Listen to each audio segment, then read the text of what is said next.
복된 주일 2부 예배에 나오신 산상의 모든 가족들 주님의 이름으로 환영하고 축복합니다. 우리 살아있는 그 소망 되신 그 주님, 그 주님을 높여드리는 귀한 은혜의 시간 되기를 소망합니다. 우리 함께 찬양으로 나아가겠습니다.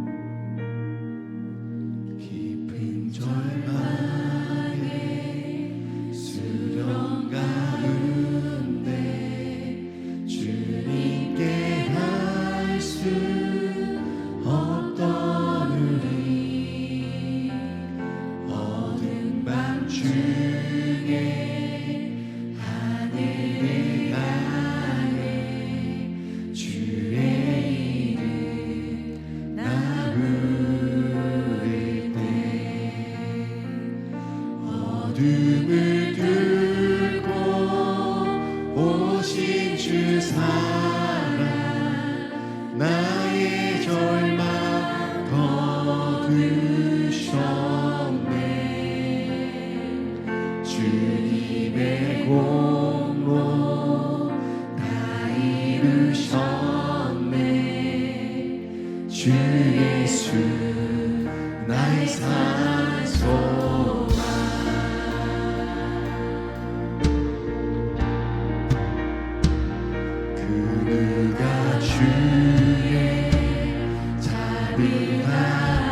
한없는 은혜 칭찬 영광을 떠나 이 땅에 오신 죄가 되신 구주 예수 주의 십자가 내게 말하 영원히 난 용납됐네. 영원히 난 용납됐네. 아멘. 아름다우신 와 나는 주의 그리스도 나의 산소망. 할렐루야.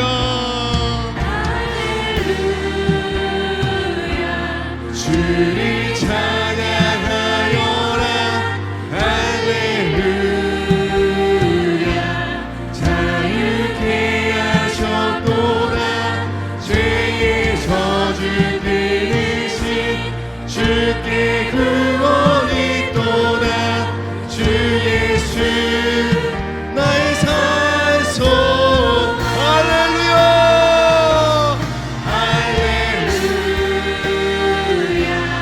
주를 찬양하여라. 할렐루야. 자유케 하셨도다.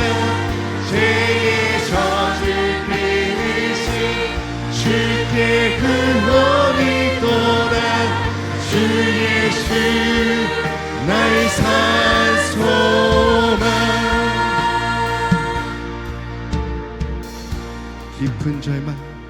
깊은 절망에 수렁 가운 주님께 닿을 수 없던 오직 주님의 은혜입니다. 어둠 밤중에 하늘을 향해 주의 이름 나 부를 때 어둠을 뚫고 오신 주 사랑 나의 절망 거두셨네. 주님의 공로 다 이루셨네. 우리 믿음으로 고백합시다. 주 예수 나의 산소. 할렐루야.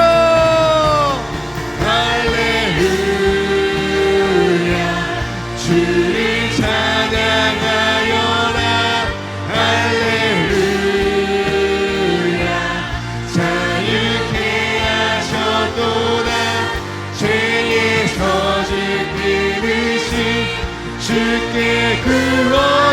있도다 주 예수 나의 사 할렐루야 할렐루야 주를 찬양하여라 우리를 자유케 하신 주님을 찬양합시다 죄의 저주 끊으신 주께 구원이 있도다 주 예수 나의 산 할렐루야 할렐루야 주를 찬양하여라 할렐루야 자유케 하신 주님 죄의 저주 끊으신 주께 구원이 있도다 주 예수 나의 산소 그리스도 나의 산소 당신은 나의 산소만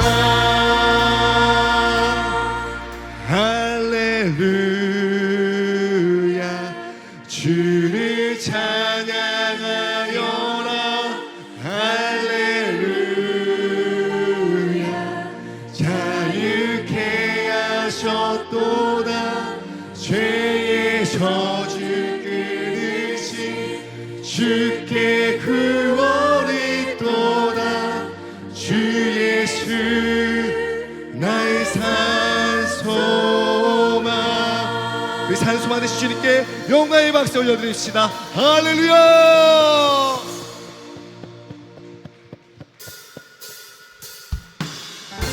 주님의 주님을 찬양합시다 만왕의 왕으로 오신 주님 우리 구원하신 예수 그리스도 그 이름을 찬양합니다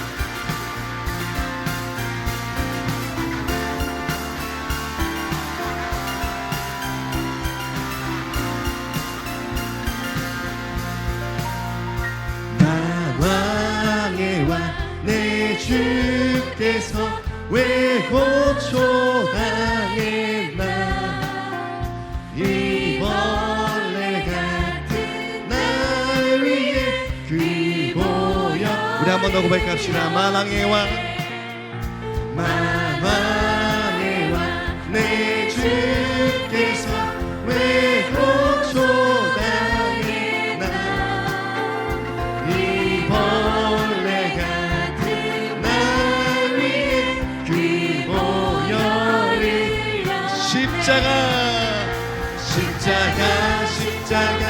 내가 처음 볼 때에 나의 맘에 큰 것도 사라져 오늘 믿고서 내 눈 밝았네 참 내 기쁜 영원한 십자가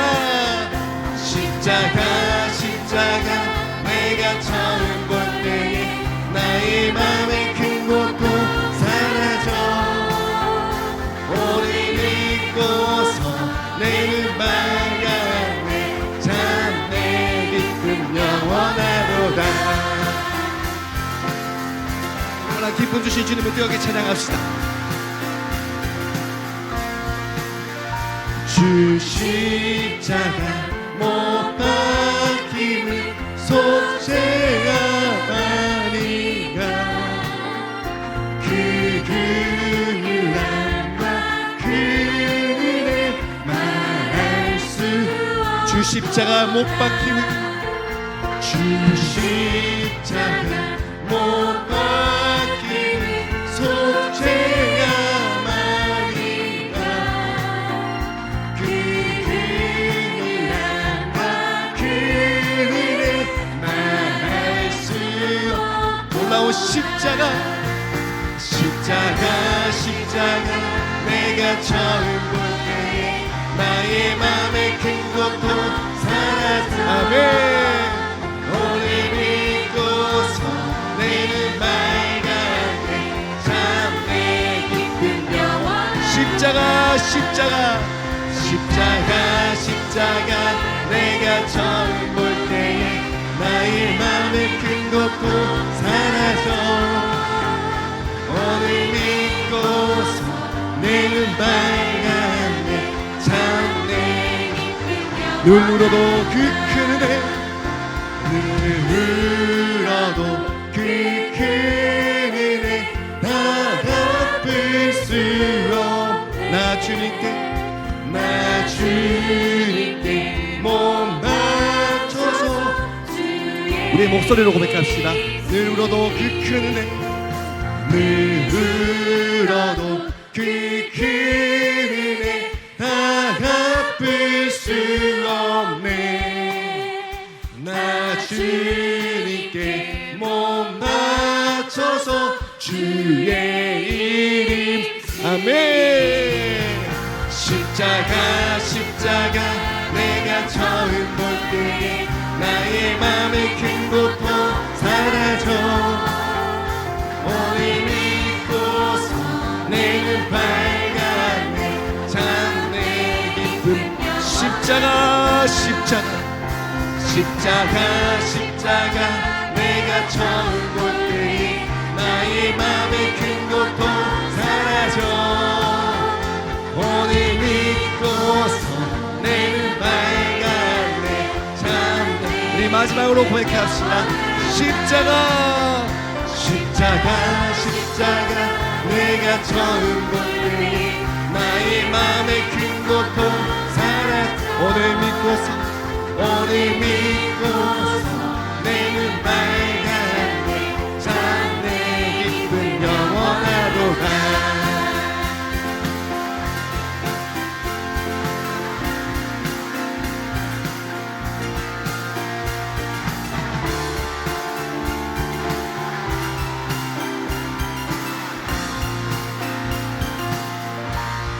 십자가의 놀라운 그 사랑 우리 구속하신 우리 주님께 영광의 박수 올려드립시다. 할렐루야.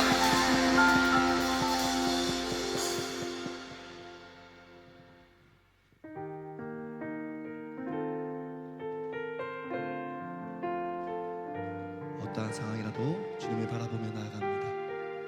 힘들고 지쳐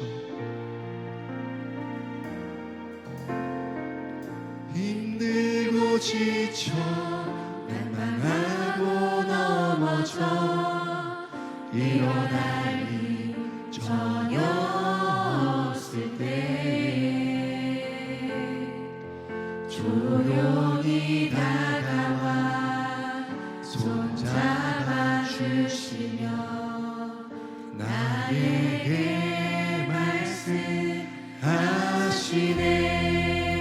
말씀하시네 나에게 실망하며 내 자신 연약해 고통 속에 눈물 흘릴 때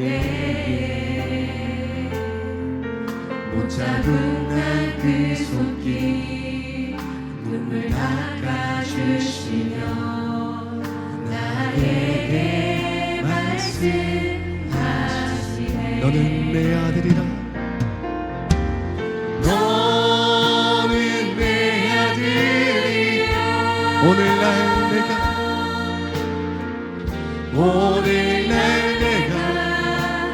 너를 놔둬 너는 내 아들이라 너를 날 사랑하는 내 아들이라 우리 처음부터 고백합시다.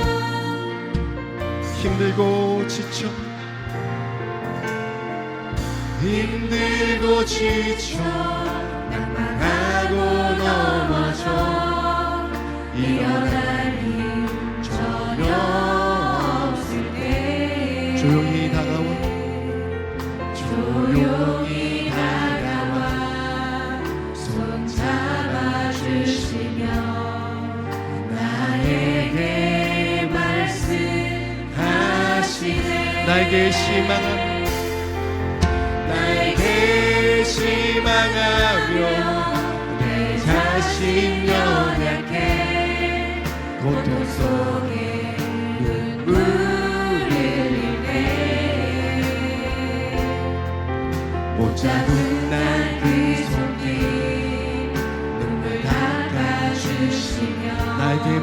말씀하십니다. 나에게 말씀 우리 주님께서 말씀하십니다. 너는 내 아들이라. 너는 내 아들이라. 오늘날 내가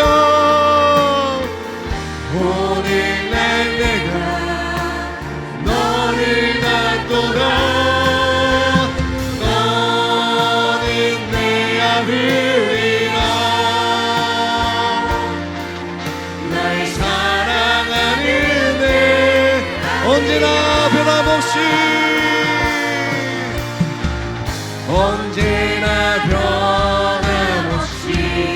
너는 내 아들이라. 너는 내 아들이라. 나의 십자가 고통 내 삶의 그 고통으로 내가 너를 낳았으. 너는 내 아들이라. 너는 내 아들이라. 오늘날 내가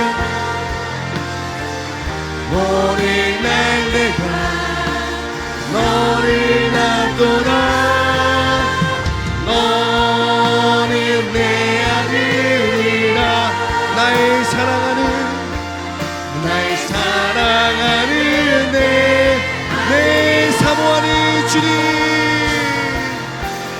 내 사모하는 주님. 온 세상 구주시러 내 사모하는 주님.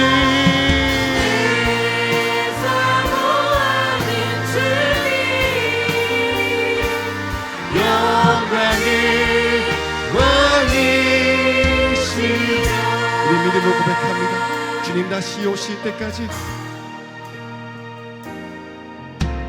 주님 다시 오실 때까지 나는 이 길을 가리라. 좁은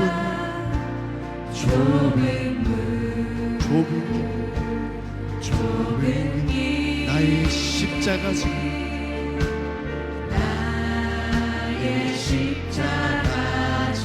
나의 가는 이 길 끝에서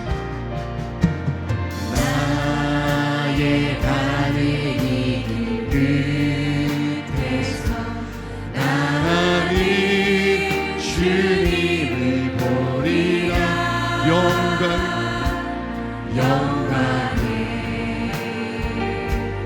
내 주님 나를 맞아주시리.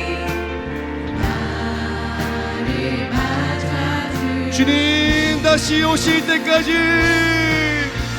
주님 다시 오실 때까지 나는 일어나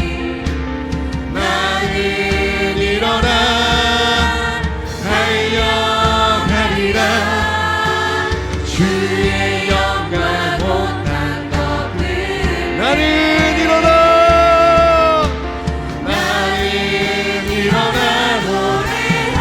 두 손 높이는 곳으로 찬양합시다.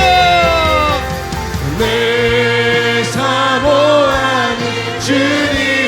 온 세상 구주시러 내 사모하는 주님. 영광의 왕이 내 사모하는 주님. 내 사모하는 주님. 온 세상 구주십니다. 구주시러 내 사모하는 주님.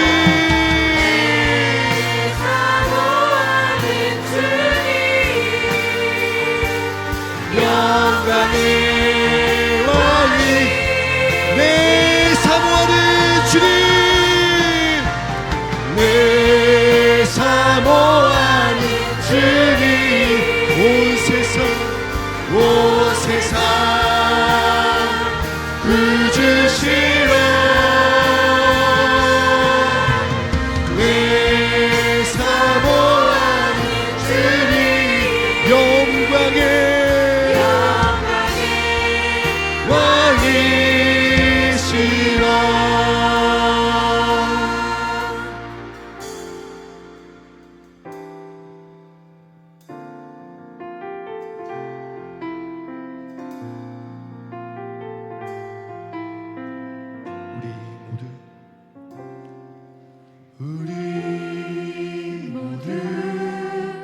예배하는 자 되어 온전히 영과 진리로 주를 예배하자.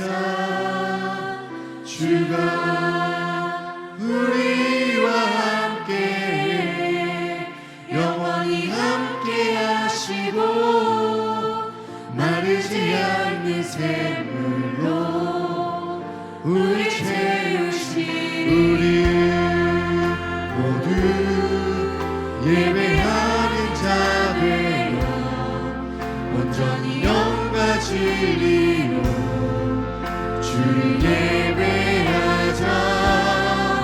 주가 우리와 함께 영원히 함께 하시고 마르지 않는 샘물로 우리 채우시리.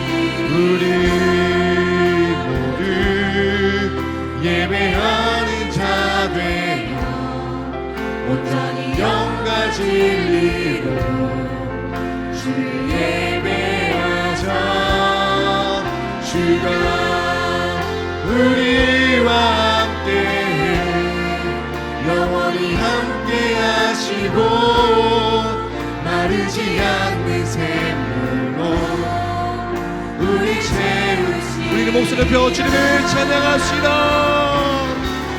우리 모두 예배하는 자 되어 온전히 영과 진리로 주를 예배하자.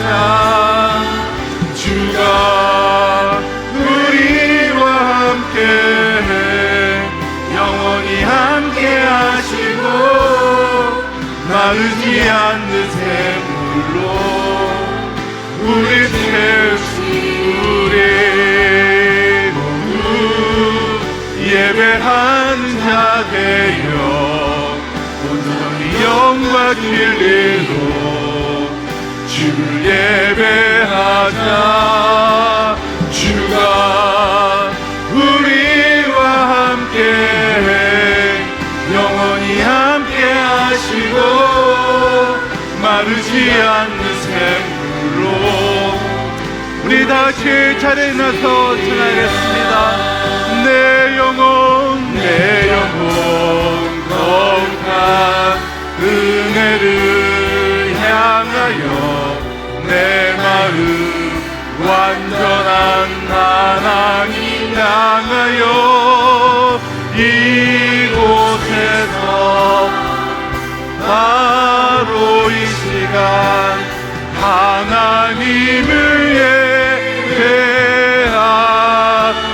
내 영혼 거룩한 은혜를 내 영혼 거룩한 은혜를 향하여 내 마음 완전한 하나님 향하여 이곳에서 바로 이 시간 하나님을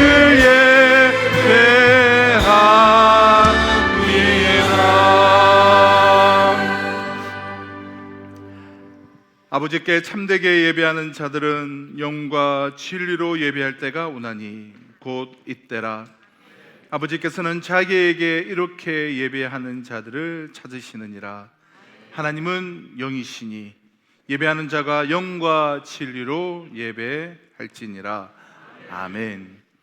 나는 전능하신 아버지 하나님 천지의 창조주를 믿습니다.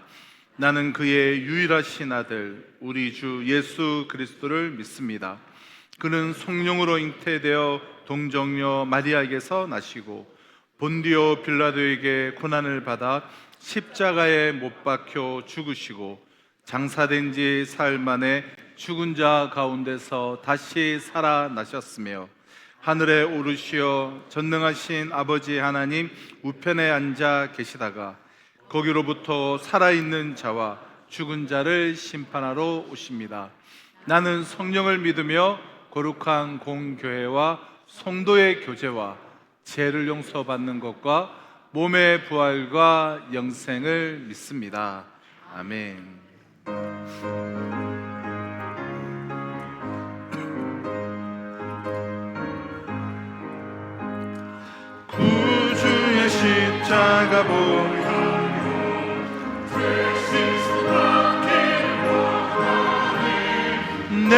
죄를 씻으신 주 이름 찬송합시다. 찬송합시다. 찬송합시다. 내 죄를 씻으신 주 이름 찬송합시다. 죄악을 속하여 주신 주 내 속에 들어와 계시네. 십자가 앞에서 주 이름 찬송합시다. 찬송합시다. 찬송합시다. 내 죄를 씻으신 주 이름 찬송합시다. 주 앞에 흐르는 생명수 날 씻어 정하게 하시네. 내 기쁨 정성을 다하여 찬송합시다. 찬송합시다.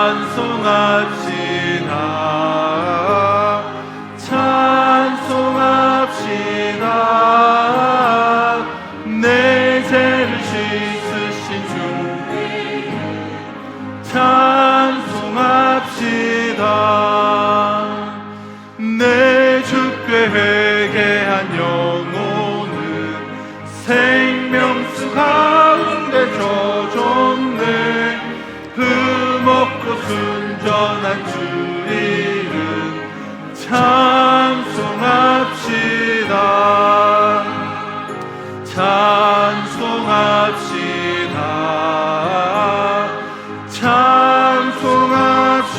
찬송합시다. 내 죄를 씻으신 주 이름 찬송합시다.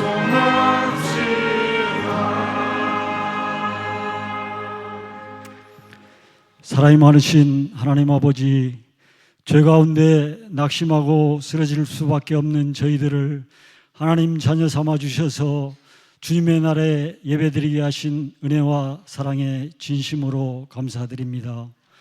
주님은 우리의 빛이요 밝은 빛이시며 하나님 앞에 서 있는 저희는 그저 두렵고 부끄럽기만 한 연약한 존재이지만 예수님의 보혈로 우리가 정결케 되었고 값없이 의롭다함을 얻었음을 고백합니다.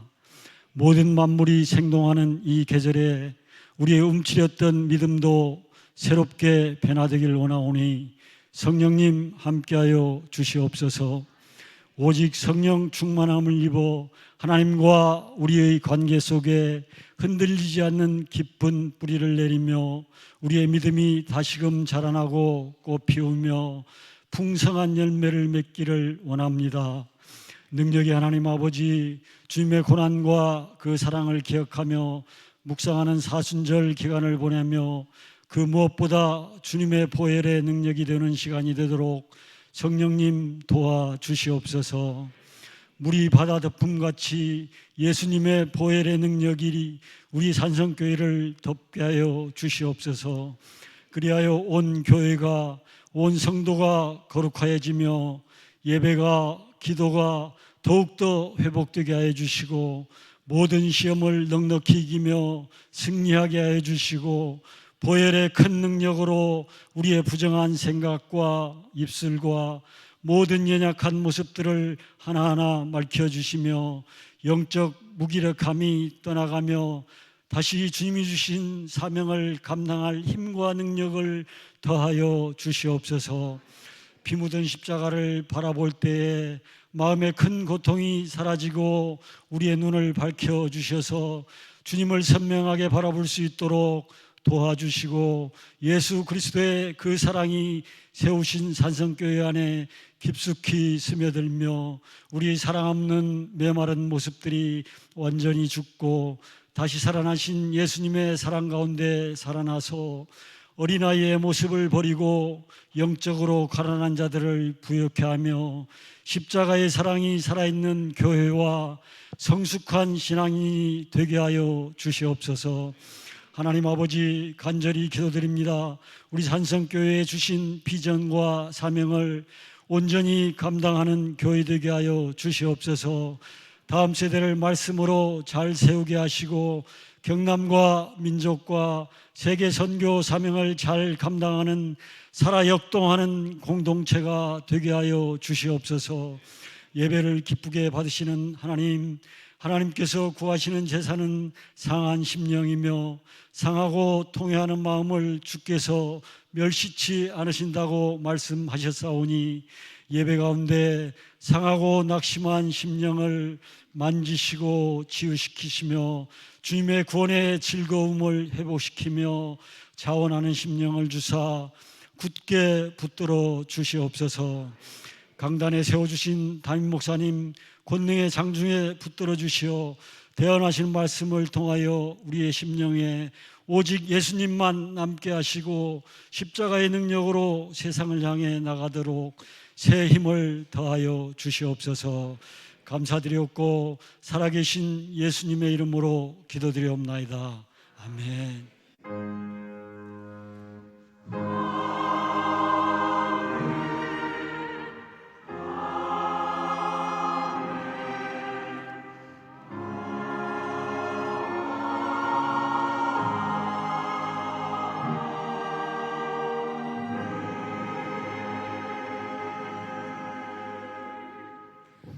오늘 우리에게 주시는 하나님의 말씀은 사도행전 14장 8절로 10절 말씀입니다.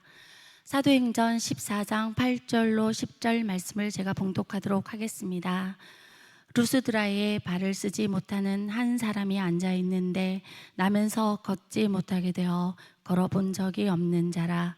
바울이 말하는 것을 듣거늘 바울이 주목하여 구원받을 만한 믿음이 그에게 있는 것을 보고 큰 소리로 이르되 내 발로 바로 일어서라 하니 그 사람이 일어나 걷는지라. 아멘.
시가 우리 귀한 찬양의 고백과 함께 주님의 손에 우리 예물을 올려드리겠습니다. 먼저 그 나라와 그 일을 구하라.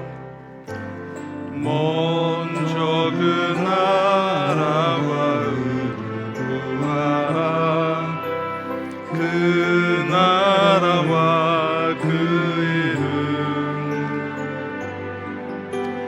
그리하면 이 모든 것은 너희에게도 하시리라.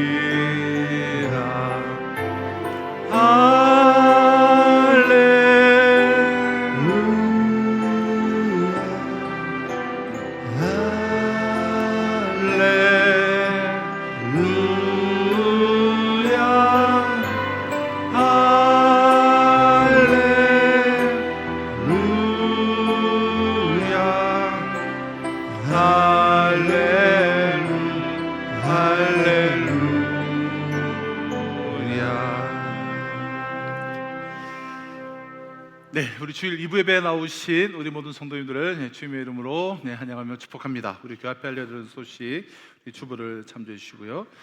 오늘 우리 2부 예배 우리가 직후에 바로 이 자리에서 우리 1사분기 재직회로 모이도록 하겠습니다. 또 제자훈련과 또 우리 양육들이 이제 시작이 되는데요. 우리가 말씀을 먹어야 우리의 신앙이 성장하고 자라게 됩니다. 양육은 우리가 이제 성장하고 이제 자라는 것이고요.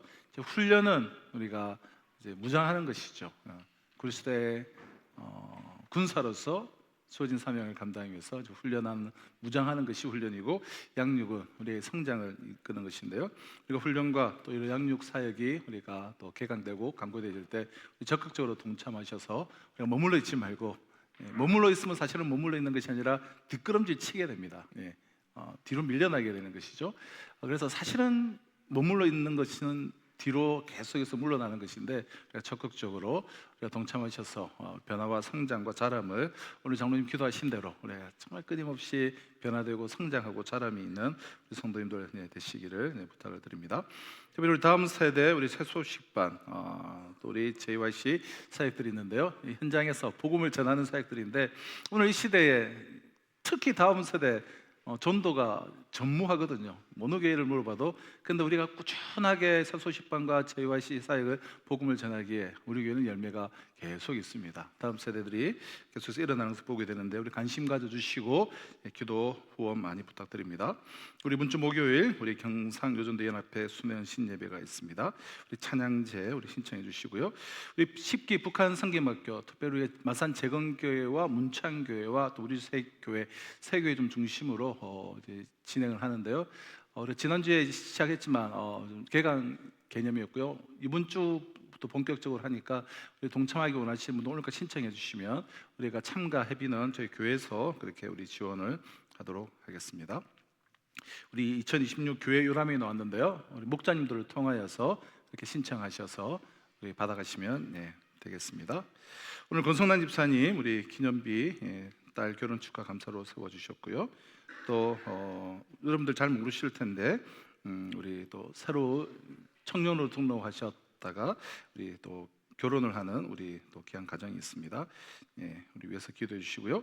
우리 지난주 우리 귀한 세 가족들 오셨습니다. 우리 강태호, 윤미호의 손도님 가정에 하윤이와 시윤이, 또 변재영 손도님 가정에 환희와 다니와 우리 지한이까지 우리 귀한 가정들 등록해 주셨는데요. 우리 자리에서 잠시 한번 우리 일어나 주시면 환영하도록 하겠습니다. 네, 환영합니다. 네, 감사합니다. 네, 앉으셔도 되겠습니다. 서로 우리 교제하시고 또 축복하시는 그런 시간 되시기를 바랍니다.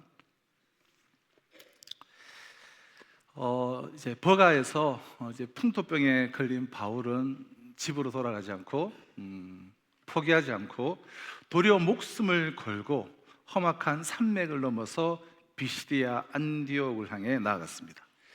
비시디아 안디옥에 도착한 바울은 곧바로 유대인의 해당으로 가서 오직 예수 그리스도의 십자가와 부활, 그리고 믿음으로 얻는 구원을 담대하게 선포를 했습니다. 그로 인해 참 많은 사람들이 새 생명을 누리며 기뻐하였습니다. 그러나 사도 바울을 시기한 이 비스디 안디옥의 유대교 지도자 무리는 기부인들과 유력자들을 선동하여서 바울과 바나바를 박해하고 마침내 두 사람을 비스디 안디옥에서 쫓아내버리고 말았습니다. 그러나 그 덕분에 사도 바울은 이고니온에서도 하나님의 말씀을 전할 수가 있었습니다. 바울과 바나바는 복음 때문에 핍박을 받고 비시디아 안디옥에서 쫓겨나고 지금 이고니온으로 쫓겨서 왔지만 똑같은 방법과 똑같은 내용으로 해당해서 유대인들과 헬라인들에게 전도를 했습니다. 그 결과 이고니온의 많은 유대인들과 헬라인도 예수 그리스도 안에서 구원을 받는 하나님의 자녀가 되었습니다. 만약 바울이 비시디아 안디옥에서 쫓겨나지 않았다면 그들에게 구원의 은총은 미치지 못했을 것입니다. 바울이 비시디아 안디옥에서 몇 개월 하고 또 이고니온을 가고 이런 계획이 있었던 것이 아니에요. 쫓겨났기 때문에 이고니온으로 가게 된 거예요. 그래서 비시디아 안디옥에서 쫓겨나지 않았다면 이고니온에 있는 그들은 구원의 은총을 미치지 못했을 것입니다. 그러므로 바울이 이 비시디아 안디옥에서 유대교 지도자 무리의 그런 모함과 그 선동으로 쫓겨난 것은 이고니온에서 당신의 백성을 구원하시려는 하나님의 신비로운 섭리였습니다. 그러나 이고니온에도 이 복음을 거부하는 유대인들이 있었습니다. 그들은 한 수 더 떠서 이고니온의 갈리들을 선동하여서 바울과 바나바를 돌로 쳐 죽이려고 했습니다. 그래서 바울과 바나바는 어쩔 수 없이 이고니온에서 피신하여서 루스드라로 가야만 했습니다. 그러니까 비시디아 안디옥에서 일어났던 일이 이고니온에서 똑같이 아니 한층 더 강화되어서 이제 반복되어진 것입니다. 이고니온에서 쫓겨난 바울과 바나바는 우리가 지도를 보여주시면 이 이고니온에서 서남쪽으로 원래 이제 수리아 안디옥에서 출발하여서 이 바보섬을 통해서 버가로 가지 않았습니까? 버가에서 그 타우루스 산맥을 넘어서 비시디아 안디옥으로 가고 비시디아 안디옥에서 180km 떨어져 있는 이고니온으로 갔고 지금 이 이고니온에서 또한 한 45km 떨어져 있는 이 루스드라로 지금 이제 가게 되는데요. 이 이고니온에서 바울을 거부한 유대인들이 사람들을 선동하여서 바울과 바나바를 돌로 쳐 죽이려고 하지를 않았다면 바울과 바나바가 굳이 루스드라를 찾아갈 필요는 없었을 것입니다. 이고니온에서 복음을 거부한 유대인들의 선동과 모함과 살해 위험이 결과적으로 바울의 발걸음을 이 루스드라로 향하게 한 것이었습니다. 그러니까 바로 여기에서도 우리는 하나님의 놀랍고 신비로운 섭리를 확인하게 되는 것이죠. 이때 바울이 루스드라를 찾아감으로 인해 이곳에 태어나면서부터 한 번도 걸어보지를 못한 그 안전뱅이가 치유되는 역사가 일어났습니다. 이고니온의 유대인 무리가 바울을 돌로 쳐 죽이려고 하는 그 악행을 서슴지 않았기에 루스드라의 선천성 이 장애인에게 하나님의 그 치유의 역사가 임하게 된 것입니다. 얼마나 신비로운 하나님의 섭리입니까? 자, 하나님의 신비로운 섭리는 이것으로 끝나지 않습니다. 지난주에 이미 말씀드렸듯이 바울이 이때 루스드라를 찾아감으로 인해 말년에 바울이 자신의 그 영적 아들로 크게 의지를 했던 그 디모데를 만날 수가 있었습니다. 그뿐만 아니라 이때 바울이 루스드라를 찾아가 디모데를 만남으로 인해서 디모데 전후서가 여러분 쓰여질 수 있게 된 거예요. 디모데 전후서는 교회를 이루고 있는 우리 개개인이 좀 어떻게 주님의 몸된 교회를 정말 바로 세워갈 수 있는지, 또 우리의 호흡이 멈는 그 순간까지 우리가 어떻게 참된 신앙인의 그러한 자세와 마음을 견지할 수 있는지를 우리에게 말씀해주는 아주 귀한 진리의 말씀입니다. 하나님께서는 오늘 이 2026년도를 살아가는 오늘 우리에게 그 중요한 디모데전후서를 우리에게 주시기 위하여서 2000년 전 이고니온에서 복음을 거부한 유대인 무리의 그 악행을 도구 삼아 바울로 하여금 루스드라를 찾아갈 수밖에 없도록 한치의 오차도 없이 신비스럽게 역사를 하신 것입니다. 자, 그래서 바울은 이후에 더욱더 하나님의 그런 신비로운 섭리의 손길에 자신의 삶을 기꺼이 맡겼습니다. 어떤 고난이 오고 어떤 핍박이 와도 기꺼이 그 손길에 자신을 맡겼어요. 한낱 피조물에 지나지 않는 인간에게 하나님의 그런 신비스러운 섭리의 도구로 쓰임을 받는 삶보다 더 귀한 삶이 없음을 바울은 알았던 것입니다. 그렇기에 바울은 복음의 불꽃이 되어 거기서도 비시디아 안디옥에서도 이고니온에서도 또 이 어디죠? 예, 루스드라에서도 평소와 같이 똑같이 반복해서 자신이 가지고 있는 단 하나의 메시지 예수 그리스도, 그 복음을 전한 것입니다. 자, 그럼 이제 보다 좀 구체적으로 이고니온에서 쫓겨나서 이 루스드라를 찾아간 바울을 통해서 하나님의 이 신비로운 그 역사가 어떻게 이제 드러나는지 좀 보다 구체적으로 살펴보려고 하는데, 우리 8절을 보실까요? 루스드라에 발을 쓰지 못하는 한 사람이 앉아 있는데 나면서 걷지 못하게 되어 걸어본 적이 없는 자라. 자, 바울은 루스드라에서 단 한 번도 걸어본 적이 없는 선천성 안진뱅이를 만나게 됩니다. 자, 그 사람을 세 가지로 표현하죠. 발을 쓰지 못하는 사람, 나면서 걷지 못하는 사람, 걸어본 적이 없는 사람, 이렇게 묘사하고 있어요. 그러니까 같은 의미의 표현을 세 번 반복한 것입니다. 사도행전을 기록한 이는 누가예요. 누가의 직업은 의사예요.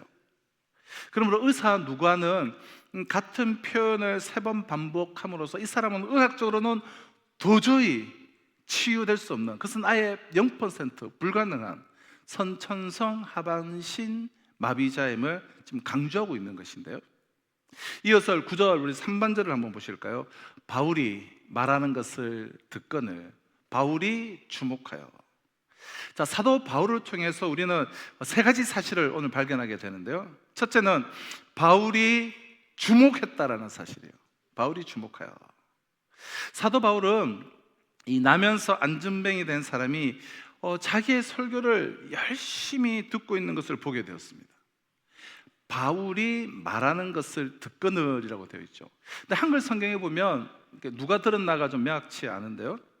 한글 성경에는 빠져 있지만 헬라어 원문은 바로 이 사람이라는 뜻의 후투스라는 이 지시 대명사로 9절이 시작이 됩니다. 9절에서 후투스 즉 바로 이 사람은 당연히 8절에서 언급된 나면서 안진뱅이 된 사람일 거예요. 그러므로 9절은 후투스라는 지시 대명사로 시작을 해서 나면서 안진뱅이 된 이 사람이 바울이 말하는 것을 듣거늘 바울이 주목했다라고 할 수 있어요. 그럼 태어난 이래에 성인이 되기까지 단 한 번도 일어서거나 걸어본 적이 없이 평생을 하반신 마비자로 살았다고 한다면 그의 삶은 이 절망과 동요였을 거예요. 바로 이 사람이 지금 대체 무엇을 했다는 것입니까? 그가 바울을 통해서 하나님의 말씀을 들었습니다. 루스드라를 찾은 바울은 여기서 어김없이 하나님의 말씀을 전했습니다. 자, 그러나 바울의 이전의 행적들과 비교를 해볼 때에 우리는 루스드라에서의 바울의 모습은 다른 곳에서 했던 모습과는 좀 다른 모습을 우리가 발견할 수 있는데요. 루스드라 이전까지는 바울은 어느 곳을 가든지 먼저 그곳에 있는 어디를 갑니까? 유대인의 회당을 찾아가서 복음을 전합니다. 그러니까 유대인 회당은 많은 사람들을, 특히 많은 유대인들을 손쉽게 만날 수 있는 장소이기 때문이에요. 그러나 루스드라에서 바울은 유대인의 회당을 찾지를 않았습니다. 루스드라에는 유대인 거주자들이 많지 않아서 아직 유대인의 회당이 그곳에는 없었기 때문에. 그래서 바울은 야외에서 복음을 전하게 됩니다. 바울은 이제 야외에서 특히 그들이 섬기는 각종 이제 신당, 우리가 다음 주에 살펴볼 제우스 신당, 헤르메스 신당, 그런 것들이 이제 야외에 있는데요. 그 야외에서 복음을 전했고 그 복음을 바로 이 사람, 즉 나면서 안전뱅이 된 사람이 들었습니다. 만약 루스드라에도 유대인 해당이 있어가지고 바울이 자연스레 유대인 해당을 찾아가서 복음을 전했다면 유별나게 이 장애인을 멸시해서 해당의 출입을 금했던 이 유대인들 때문에 이 나면서 안전뱅이 된 사람은 복음을 들을 수가 없었을 거예요. 그렇다면 루스드라의 유대인 해당이 없었다라는 건 역시 이 나면서 이 안전뱅이 된 이 사람에게는 너무나 신비로운 하나님의 은총이었습니다.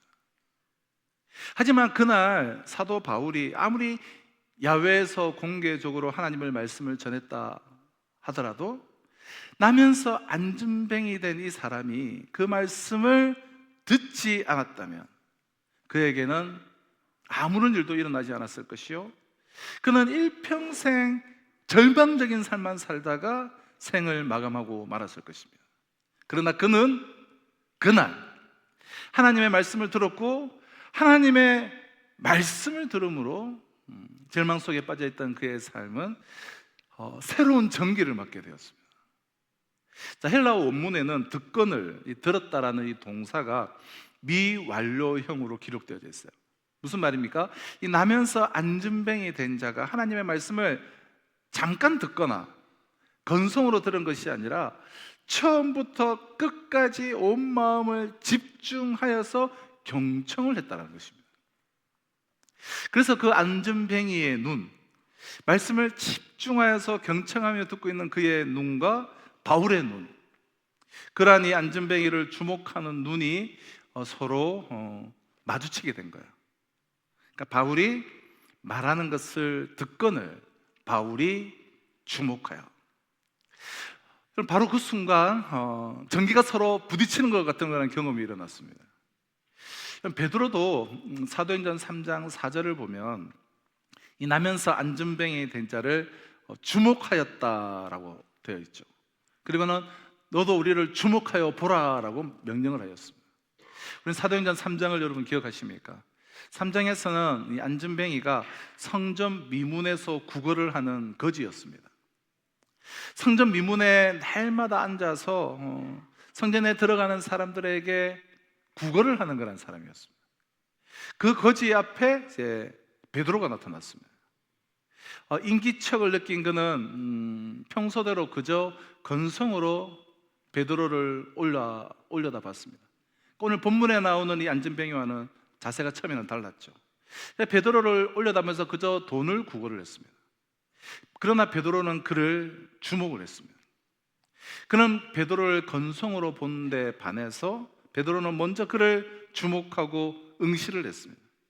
그리고 베드로는 그에게 자신을 주목하라라고 요구를 했습니다. 이에 그 거지는 비로소 이제 정색을 하며 베드로에게 온 시선을 집중했습니다. 베드로의 시선과 이 거지 안전뱅이의 시선이 맞부딪힌 거예요. 그 시선의 맞부딪힘 속에서 베드로가 그의 눈을 들여다보며 말했습니다. 은과 금은 내게 없거니와 내게 있는 이것을 내게 주노니 나사렛 예수 그리스도의 이름으로 일어나 걸어라. 그리고 베드로가 그의 손을 잡아서 일으킴과 동시에 태어난 이래에 40여 년 동안 단 한 번도 일어서 본 적이 없었던 그 선천성 안전뱅이 거지가 벌떡 일어섰어요. 안전뱅이의 그 눈, 집중하여서 이 베드로를 바라보고 경청하는 눈과 바울의 눈, 그러한 안전뱅이를 응시하며 주목하는 눈이 서로 마주치자 벌떡 일어선 거예요. 오늘 여러분들도 예수님의 말씀에 집중하며 예수님을 주목하여서 볼 수 있게 되기를 바랍니다. 그럼 주목하여서 볼 때에 이 눈과 눈이 마주칠 때 하나님의 성령의 역사가 놀랍게 일어나는 거예요. 많은 경우 말씀은 그냥 말씀으로 끝내버리고 능력은 또 다른 것이다라고 그렇게 생각을 합니다. 그러나 여러분, 말씀에 주목하여서 능력이 되는 순간, 특히 설교 말씀에 주목하여서 그것이 하나님의 말씀으로, 그래서 말씀에 주목하게 되는 순간 능력이 되는 것이고, 바로 그 순간 성령의 역사가 일어나는 것이죠. 설교 도중에 그런 일이 일어나는 거예요. 설교가 하나님의 말씀으로, 그래서 그 말씀은 능력으로 변화되는 것입니다. 안준뱅이는 집중하여서 경청을 하였고, 바울은 주목하여서 보았다라고 했습니다. 그럼 뭐든지 주목해서 관심을 가지고 집중해서 보게 되면 여러분, 기적이 일어나요. 하나님을 볼 때 보다가 안 보다가 하시지를 않기를 바랍니다. 교회를 나올 때도 오다가 안 오다가 하지 않기를 바라요. 성경을 볼 때도 여러분, 보다 안 보다 하시지를 말기를 바랍니다. 그럼 주목하십시오. 집중하십시오. 하나님께 좀 끊임없이 관심을 가져보십시오. 그럼 기적이 없다 할지라도 주목하십시오. 아무 일이 당장에 일어나지 않는 것 같아도 믿고 주목하면서 따라가 보세요. 그럼 하나님의 기적이 어딘가에, 하나님의 때, 하나님의 시간에 거기에 준비되어져 있을 것입니다. 자, 첫째는 여러분, 주목을 했다라는 거고요. 두 번째는 구원을 받을 만한 믿음이 그 사람 안에 있음을 바울이 보았다라는 거예요. 자, 9절 하반절입니다. 구원받을 만한 믿음이 그에게 있는 것을 보고, 바울이 주목하여서 그 사람을 보았을 때 그 사람에게서 구원받을 만한 믿음이 있는 것을 보게 되었습니다. 이 선천성 하반신 마비자는 바울의 설교를 듣고 있었지만 그 자리에서 자신이 일어나게 되리라는 기대는 전혀 하지 못했을 거예요. 어떤 사람이 와서 강의를 한다고 하니 그냥 그 강의를, 그 설교를 들으러 온 거예요. 근데 그 설교를 듣는 순간 그 말씀이 그에게 부딪히기 시작했습니다. 하나님의 말씀으로 들려지기 시작했어요. 그 말씀이 그 사람 안에서 살아 움직이기 시작한 거예요. 어떤 사람들은 설교하면 전혀 안 부딪혀요. 사도 바울이 설교를 참 못했어요. 그래서 사도 바울이 설교할 때 당연히 조는 사람이 참 많았습니다. 한 번은 3층에서 졸다가 떨어져서 죽는 사람이 생길 정도로 그랬습니다. 똑같은 설교인데 어떤 사람은 들으면서 졸아요. 근데 어떤 사람에게는 그 설교가 하나님의 말씀이 되는 거예요. 불이 되는 거예요. 그 설교가 그를 살리는 것입니다. 이때 이 사람은 다른 데 전혀 관심을 갖지 않게 됩니다. 그 말씀에 빨려 들어가게 되는 거예요. 여러 부류의 사람들이 거기에 앉아서 설교를 이제 들었지만, 특별히 선천성 하반신 마비자였던 이 사람은 바울의 설교에 빨려 들어갔습니다. 복음의 능력이 그 사람 속에 심겨진 거예요. 말씀이 능력이 되기 시작한 것입니다. 로마서 10장 17절을 보면 이런 말씀이 있죠. 그러므로 믿음은 들음에서 나며 들음은 그리스도의 말씀으로 말미암았느니라. 믿음은 어떻게 생깁니까? 그럼 내가 막 노력한다고 믿음이 생기는 게 아니에요. 애쓴다고 믿음이 생기는 게 아닙니다. 운다고 해서 믿음이 생기지 않습니다. 믿음은 하나님의 말씀으로부터 오는 것입니다. 아무리 믿습니다라고 외치며 말씀 없이 기도하고 별 노력을 다 기울여도 믿음은 생기지 않습니다. 믿음은 어떻게 생깁니까? 말씀의 씨가 뿌려져야만 믿음이 생기는 거예요. 아무리 똑똑하고 건강하고 훌륭한 여성이라고 할지라도 혼자서는 아기를 낳을 수 없습니다. 남자로부터 생명의 씨앗이 여자의 몸에 들어올 때 생명을 잉태하게 되죠. 혼자서는 절대 임신을 할 수 없습니다. 그러니까 스스로 자기 생각으로, 자기 지식으로, 자기 방법으로 열심히 믿음이 생기는 게 아니에요. 10년, 20년을 기다린다라고 해서 믿음이 생기지 않습니다. 말씀이 그 속에 씨로 뿌려질 때에 믿음이 생기는 거예요. 말씀이 없으면 절대 믿음이 생기지 않습니다. 그러므로 구원받을 만한 믿음을 갖기 위해서는 여러분 말씀에 주목해야 돼요. 말씀을 들어야 돼요. 성경을 읽어야 돼요. 예수 그리스도를 만나야 한다는 거예요. 그 예수 그리스도가 생명이신 그리스도의 말씀이, 하나님 말씀이 내 심령 속에 뿌려지고 내가 그것을 경청을 하고 내가 그것을 주목하게 될 때에 여러분 믿음이 생기는 것입니다. 말씀을 들어도 믿음이 안 생기는 사람들이 있습니다. 말씀을 흘려 듣기 때문에요. 말씀을 흘려 들으면 아무리 들어도 믿음이 안 생깁니다. 교회를 아무리 나와도 믿음이 생기지 않습니다. 하나님의 말씀에 보다 주목하시기를 바라고 하나님의 말씀을 받아들일 수 있게 되기를 바랍니다.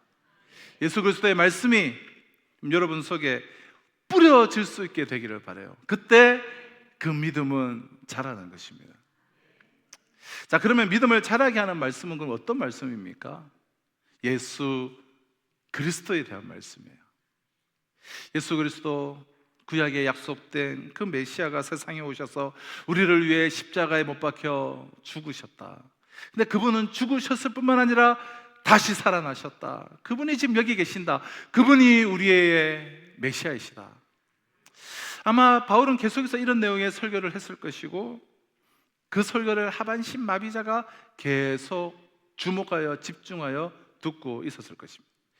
그 말씀을 듣는 순간에 그에게 믿음이 생겼고 구원받을 만한 믿음이 생겼고 그 사람은 변하고 있었습니다.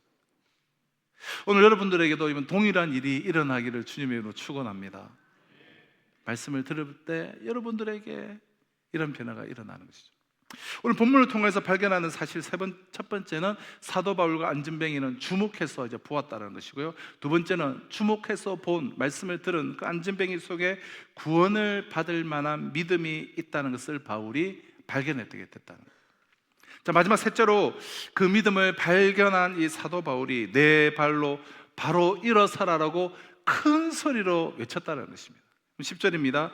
큰 소리로 이르되 내 발로 바로 일어서라 하니 그 사람이 일어나 걷는지라.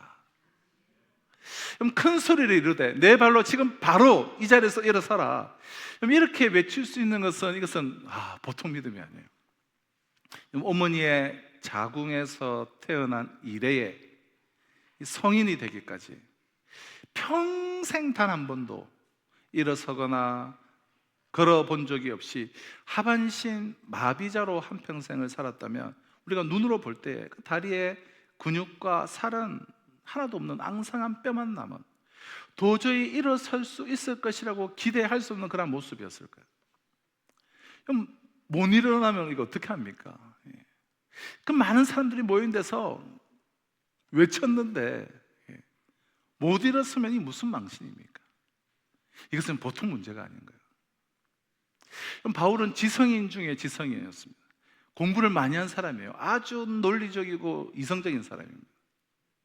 그는 세상적인 인간적인 경험도 너무 많이 한 학자 중에서도 학자였어요. 선천성 하반신 마비자가 일어날 수 없다는 사실을 의학적으로, 경험적으로, 논리적으로 모든 것을 통해서 누구보다도 잘 알고 있는 사람이에요. 그런데 그의 믿음을 보는 순간 그는 그 사람에게 일어서라 라고 선포를 했습니다. 이것이 믿음이에요. 믿음. 이 소리를 지르는 순간에 아마 사도 바울은 인간의 이성이나 이 자연 법칙의 세계를 그냥 떠나 있었던 것 같아요.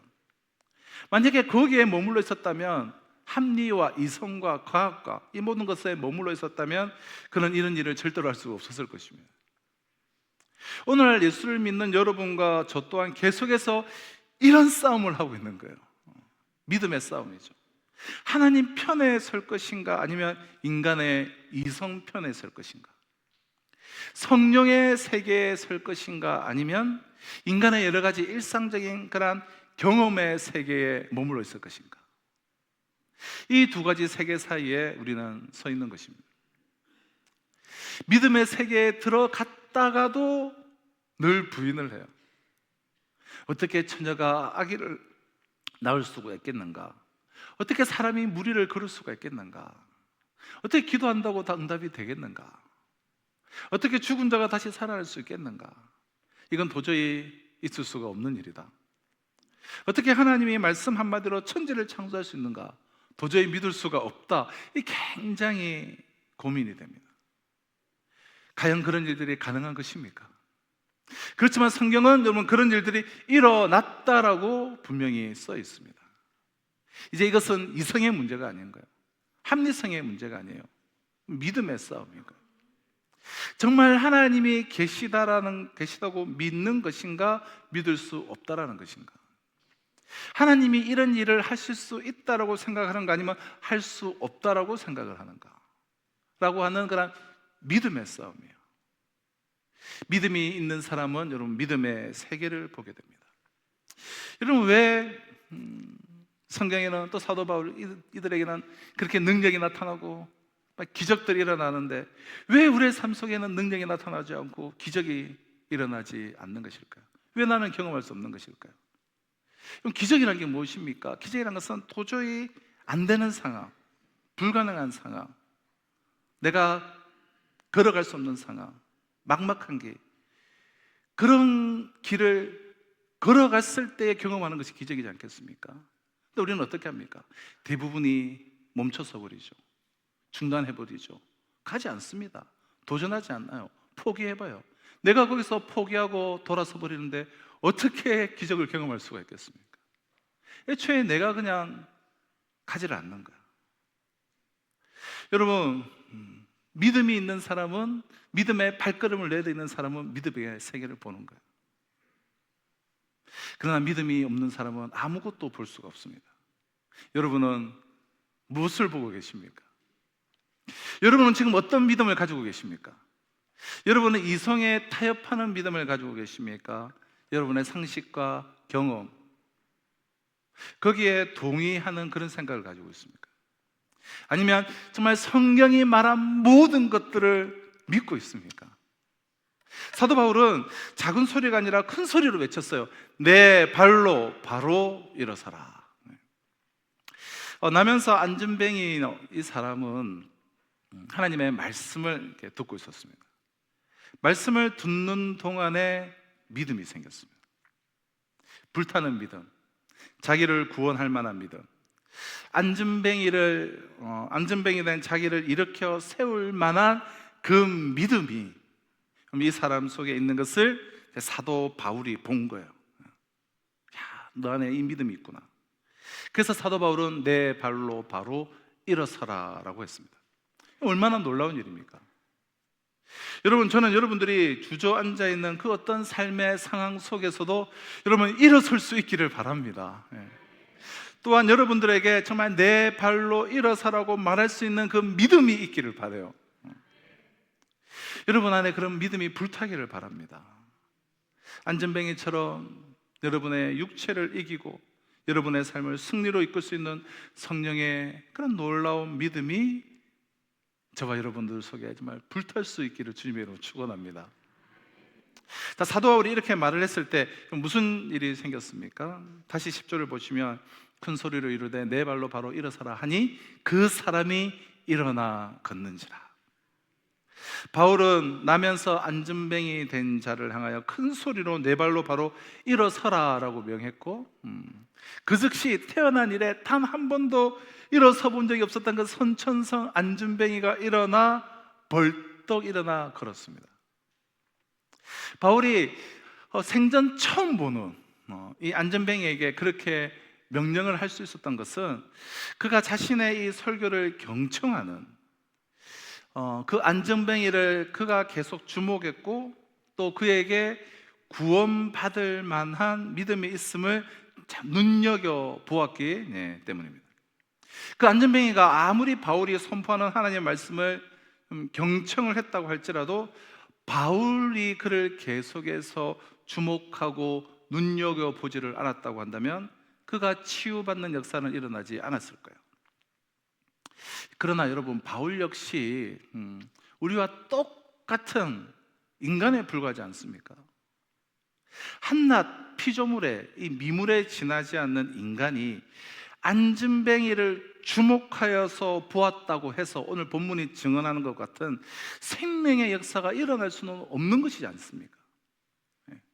바울도 우리와 똑같은 인간인데, 그러므로 바울이 그 안전뱅이를 주목하고 보았다는 것은 바울 개인을 뜻하는 것이 아니라 바울을 그것으로 인도하신 주님께서, 바울 안에 있는 주님께서 바울을 통해 그 안전뱅이를 주목하여 보셨음을 의미하는 것이죠. 바울을 통하여 주님께서 주목하여 보신 거예요. 주님께서 바울로 하여금 이고니온에서 쫓겨나 루스드라로 가게 하신 이유 중에 하나가 그 안전뱅이를 구원하시는 데 있었기 때문이에요. 그렇다면 이 본문의 정황을 우리가 좀 더 구체적으로 한번 머릿속에 한번 그려보시죠. 이고니온에서 지금 쫓겨난 사도 바울이 루스드라를 찾아갔습니다. 더 정확하게 말하면 주님께서 사도 바울을 통로로 삼아서 친히 루스드라로 가셨습니다. 그리고 그 안전뱅이가 올 수 있게끔 주님께서 야외의 이 공개된 장소에서 사도 바울을 통하여서 당신의 복음을 친히 전하셨습니다. 주님께서 이 하반신 마비자인 그를 당신 앞으로 주님께서 초청하신 것이었습니다. 그는 바울을 정말 뚫어지게 쳐다보며 바울의 입을 통해서 선포되는 주님의 말씀을 온 마음을 집중하여서 경청을 했습니다.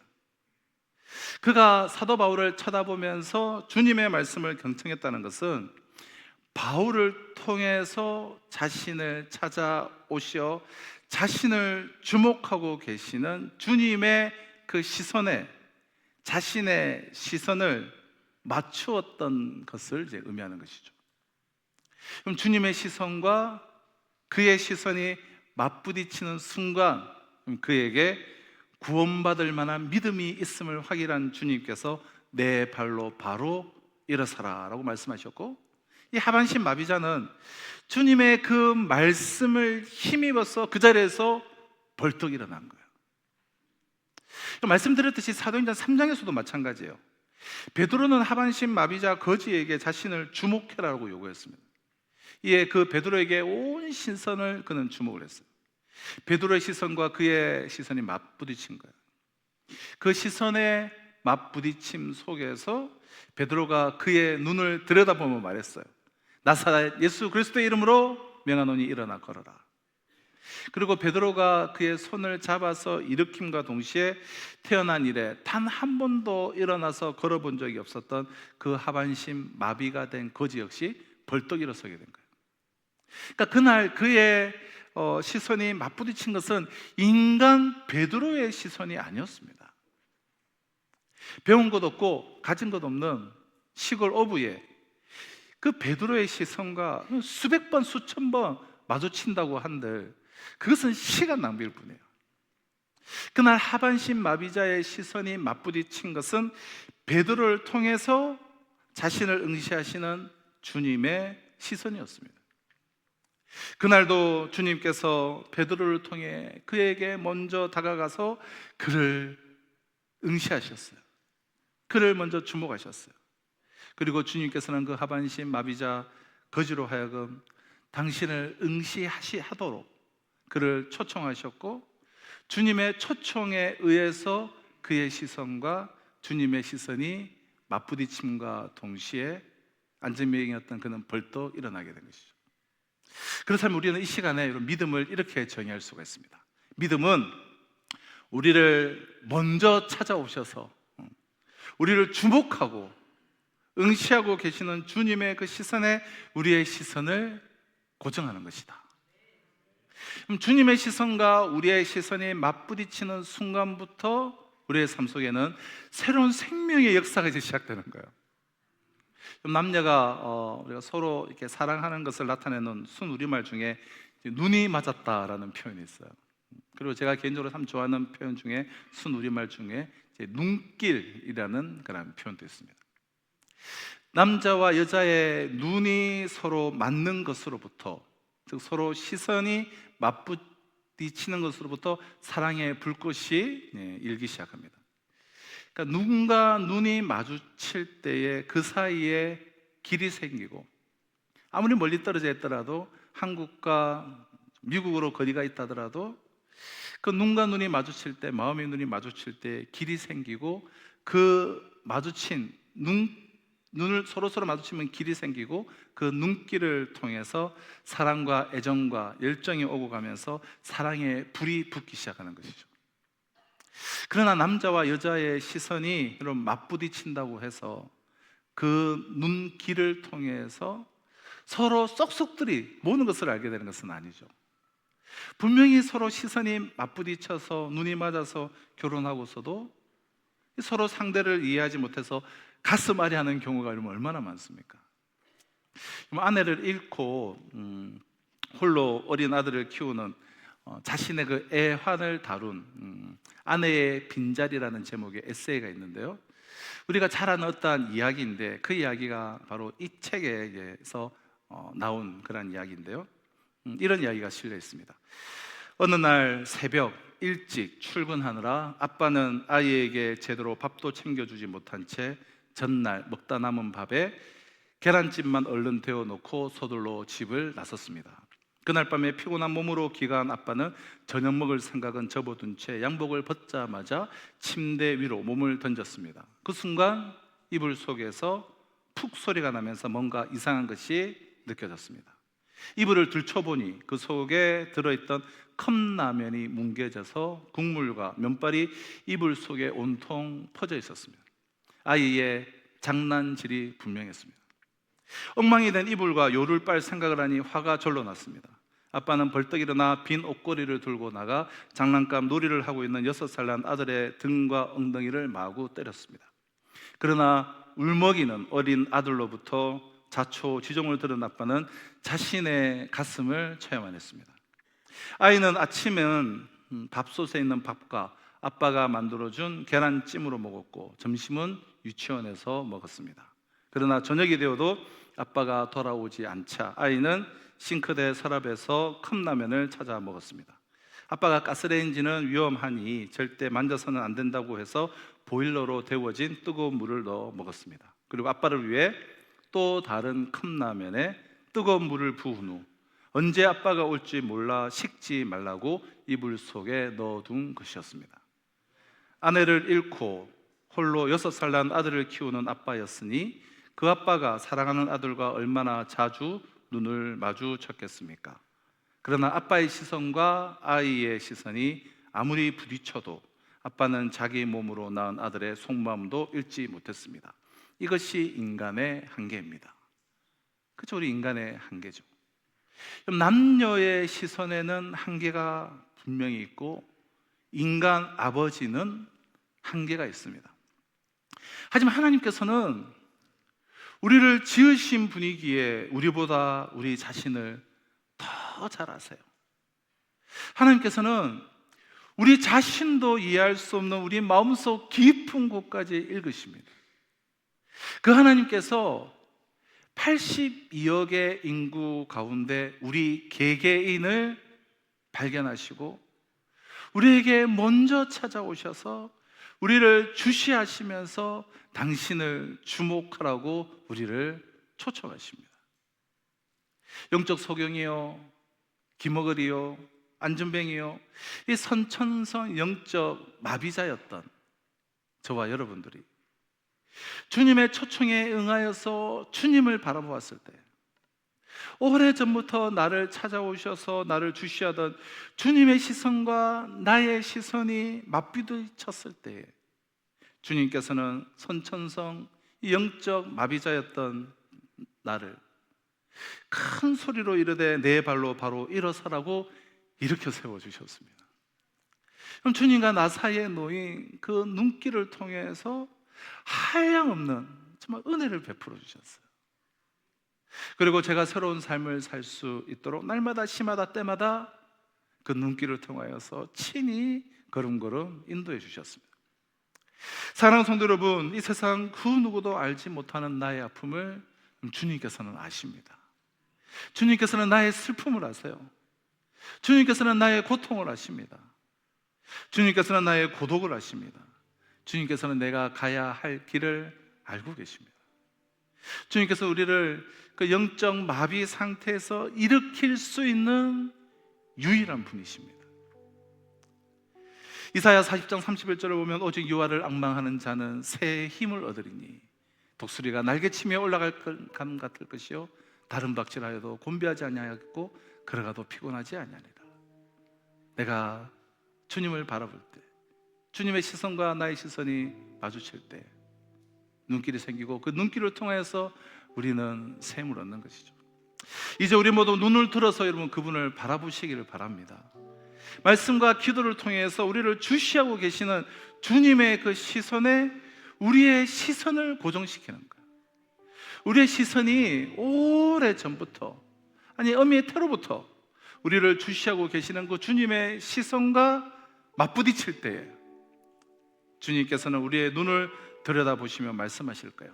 내 발로 바로 일어서라.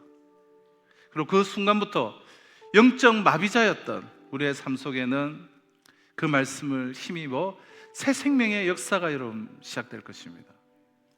우리를 먼저 찾아오신 주님께서 주님의 시선과 우리의 시선이 맞부딪히기를 기다리시는 이유가 바로 여기에 있는 것이죠. 바라기에는 이 자리에 있는 우리 모두 눈을 들어 우리를 주시하고 계시는 주님의 시선에 우리의 시선을 고정하며 그리하여 선청성 영적 마비자인 우리가 영육간에 벌떡 일어나서 수많은 사람들을 이렇게 세우는 영원한 생명의 통로들로 쓰임받으시기를 주님의 이름으로 축원합니다. 기도하시겠습니다. 주님, 참 태어날 때부터 선청석 영적 죄인으로, 영적 마비자로, 영적 소경으로 태어난 우리의 눈을 열어 주시옵소서. 주님을 보게 하여 주시옵소서. 영적 귀머거리 우리의 귀가 하나님의 말씀이 들리게 하여 주시옵소서. 영적 벙어리 우리의 입을 열어서 복음을 전하게 하여 주시옵소서. 영적 안전뱅이인 우리를 일으켜 세워 주님의 놀라운 축복의 통로로 도구로 사용하여 주시옵소서. 예수 그리스도의 이름으로 기도합나이다. 아멘. 우리 주신 말씀을 우리 가슴에 우리 새기며 우리 기도하는 마음으로 찬양하겠습니다. 무명이어도 공허하지 않은 것은 무명이어도 공허하지 않은 것은 예수 안에 난 만족함이라. 가난하여도 부족하지 않은 것은 예수 안에 오직 나는 부요함이라. 고난 중에도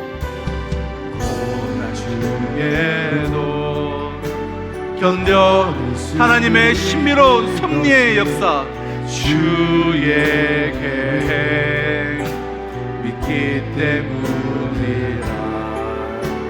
실패하여도 일어설 수 있는 것은 예수 안에 오직 나는 승리함이라. 난 예수로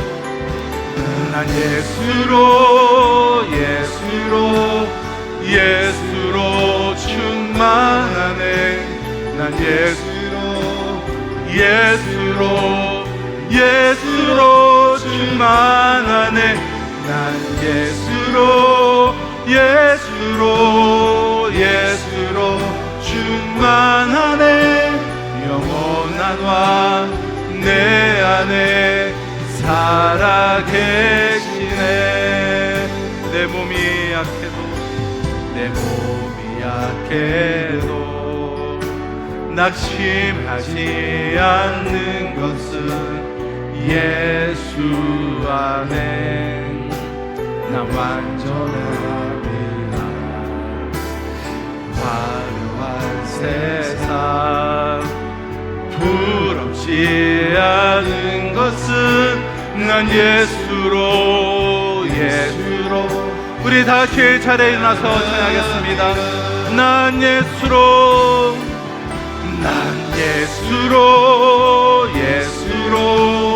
예수로 충만하네. 세상 모든 것들도 부럽지 않네. 난 예수로 충만하네. 영원한 왕 내 안에 영원한 왕 내 안에 살아계시네요. 영원한 왕 내 안에 살아계시네. 내 안에 살아계신 영원한 왕 되신 우리 주님의 이름을 찬양하며 높여드리며 올려드리는 이 귀한 예배와 예물을 우리 주님께서 기뻐 받아주신 줄로 믿습니다. 바라옵고 소원하는 것은 이 땅의 삶의 현실을 살아가는 우리 성도들을 생업과 직장과 사업과 삶의 전 영역 가운데 예수 그리스도의 그런 풍성함을, 내가 온 것은 양에게 생명을 얻게 하고 더 풍성히 얻게 하려 함이라라는 그 주님의 약속의 말씀에 따라 우리에게 풍성함을 공급하여 주셔서 이 시대에 복에 거는 축복의 통로, 하나님의 놀라운 도구들로 쓰임받게 하여 주시옵소서. 연약함 가운데 있는 성도들 회복시켜 주시고 오직 예수 그리스도로 충만케 하여 주시옵소서. 오늘도 열방을 품고 나가는 모든 선교사님들과 이 지역 사회의 모든 교회들 가운데도 갑절에 은혜 위에 은혜를 부어주셨기를 간절히 바라옵고 소원하며, 지금 우리 주 예수 그리스도의 은혜와 하나님의 사랑과 성령의 역사 교통하심이 태어날 때부터 죄인 중에 개수로,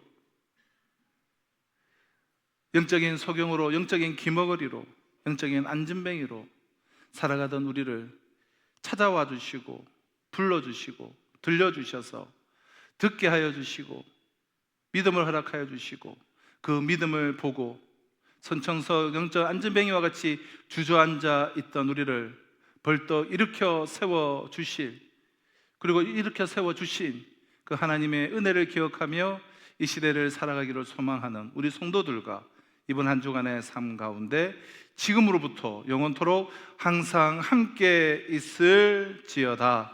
아멘.